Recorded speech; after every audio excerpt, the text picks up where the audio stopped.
sommes de retour sur Direct Investisseur avec Dorian Abadi de XTB qui est en duplex avec nous. Bonjour Dorian. Bonjour. Alors on va parler avec vous du DAX, comme chaque semaine. Le DAX, vous recommandez évidemment à vos clients de différentes stratégies. Aujourd'hui, quelle est la stratégie sur le DAX ?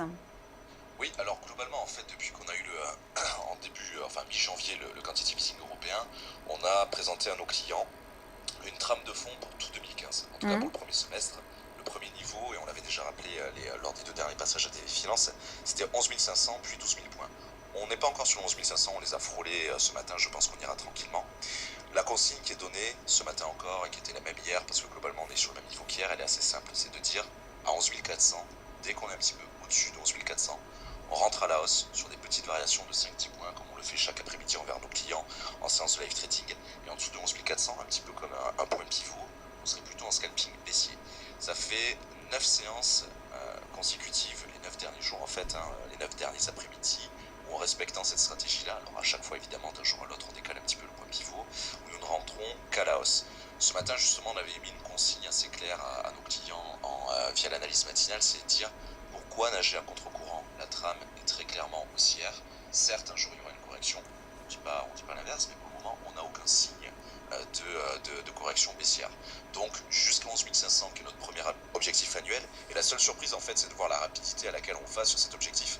On avait fixé 11 500 pour le premier semestre, on se rend compte qu'on y est pratiquement dès le premier trimestre. C'est ça la seule véritable surprise, c'est-à-dire que les objectifs sont en cours de respect, mais beaucoup plus vite que prévu, un petit peu comme fin 2014 où on anticipait un euro USD à 1,20 et tout de suite on s'était retrouvé à 1,15 en partant de 1,35, donc à la baisse. Donc la seule surprise, moi j'ai resté la rapidité, 11 500 encore une fois pour les prochains donc là, jours. comme on est à 4000, vu comme on est à 11 435, vous dites qu'il faut rentrer en position vers les 11 400, il faut attendre du coup un petit repli ou est-ce qu'on peut rentrer en position maintenant ? Non, on peut rentrer maintenant, d'autant que généralement ce qu'on fait, c'est que quand on est vraiment collé à un point haut historique en séance de live trading, il y a ce que j'appelle le terrain, c'est-à-dire l'espace entre le point à l'instant T et puis le dernier point haut historique. Alors c'est vrai que le point haut historique maintenant c'est un nouveau point quasiment tous les jours. Le point haut historique, on va dire depuis ce matin, il est à 11 468. Donc là j'ai un terrain de 30 points pour exprimer du scalping entre 37 et 68, 30-31 points globalement. Et effectivement pour moi c'est suffisant, une trentaine de points de terrain, c'est bon. On peut rentrer effectivement sur 5 points. Le seul véritable point à bien ancrer aujourd'hui dans les esprits, c'est 11 400. Si je suis un petit peu au-dessus, je rentre juste en scalping 5-10 points pour pas prendre trop de risques. On est sur des valeurs assez inédites, vous ne connaissez pas, il y a 3-4 heures de cotation, il y a 5 heures de cotation.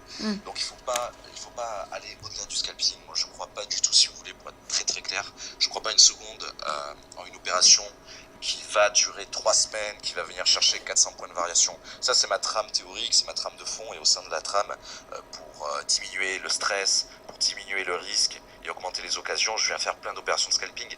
On se rend compte que ça a bien marché, le rendement du mois de février est à 2 chiffres pour le live trading, et c'est uniquement des opérations de scalping, donc c'est pas un hasard.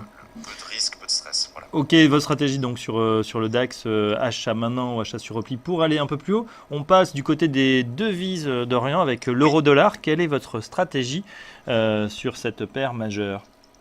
Bon, là c'est très très calme. Moi je suis assez content qu'on en ait fini un petit peu avec ce mois de consolidation sur TV Finance ces derniers temps. Je disais que ça ressemblait beaucoup au mois d'octobre 2014 où ça remettait pas en cause l'énorme canal baissier que l'on a depuis l'été 2014.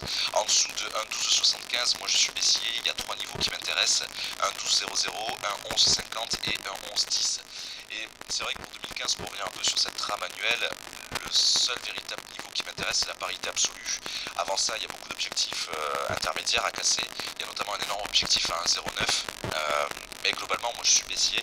Je suis baissier, mais je regrette un petit peu que ces 4 dernières séances, bon, même si elles respectent la trame baissière, elles sont complètement plates. On voit qu'en D1, on a 4 doji ou quasi doji. Donc il ne se passe pas grand chose, c'est vrai, sur Euro USD. Donc c'est pour ça qu'en ce moment on insiste plus envers nos clients sur le DAX 30 où il y a un bon potentiel intéressant. Maintenant sur Euro USD, on est simplement revenu sur notre trame de moyen terme, c'est-à-dire baissier sur l'ensemble de 2015. Mais c'est vrai qu'aujourd'hui ça reste calme. L'objectif le plus proche, il est à 1,1150. 25 pips d'écart avec la cotation à l'instant T qui est à 75, 1,1175. Mais c'est vrai que ça reste assez quand même. Donc s'il fallait orienter l'essentiel de son portefeuille, c'est plutôt DAX. Voilà. Vous visez donc la parité 1 euro pour 1 dollar cette année. Pour ceux qui ne sont pas encore en position, est-ce qu'on peut à ces niveaux rentrer en position baissière ou on attend au contraire un petit retour sur les 1,12, 1,1275? Bon, je ferai un petit peu aussi le même commentaire que sur DAX 30, c'est-à-dire que ça c'est ma trame en fait, mais j'incite pas spécialement à mettre son take profit sur cette valeur-là parce que en plus sur EURUSD, enfin sur le Forex, contrairement aux indices, il y a le swap. Donc si cet objectif-là est touché dans 6 mois, c'est vrai que ce serait dommage pour les frais. Il n'y a pas d'intérêt contrairement aux indices. Pour moi, c'est plus une trame qu'il est important de définir, un peu un scénario, le scénario du livre en quelque sorte. Et au sein de ce scénario-là, respecter simplement les objectifs intermédiaires. Là, on en a 3, 1,12, 1,1150 et 1,1110. Le fait de parler de la parité absolue, c'est juste pour savoir globalement les grandes lignes du livre, les grandes lignes de là où on va, les grandes lignes de l'histoire, en quelque sorte. Mais de ne pas chercher à mettre son take profit sur cette valeur-là, ça n'a aucun intérêt. Autant y aller petit à petit. On va être beaucoup moins stressé, notamment le week-end, quand on sait qu'on a fini l'actualité est défavorable. On incite énormément nos clients à couper leurs opérations le vendredi après-midi, par exemple, et c'est pas un hasard. Merci beaucoup Dorian Abadi, analyste marché chez XTB. On marque une pause. Merci. On marque une pause et on se retrouve après un point pédagogique, savoir comment sont négociées les matières premières. La réponse tout de suite.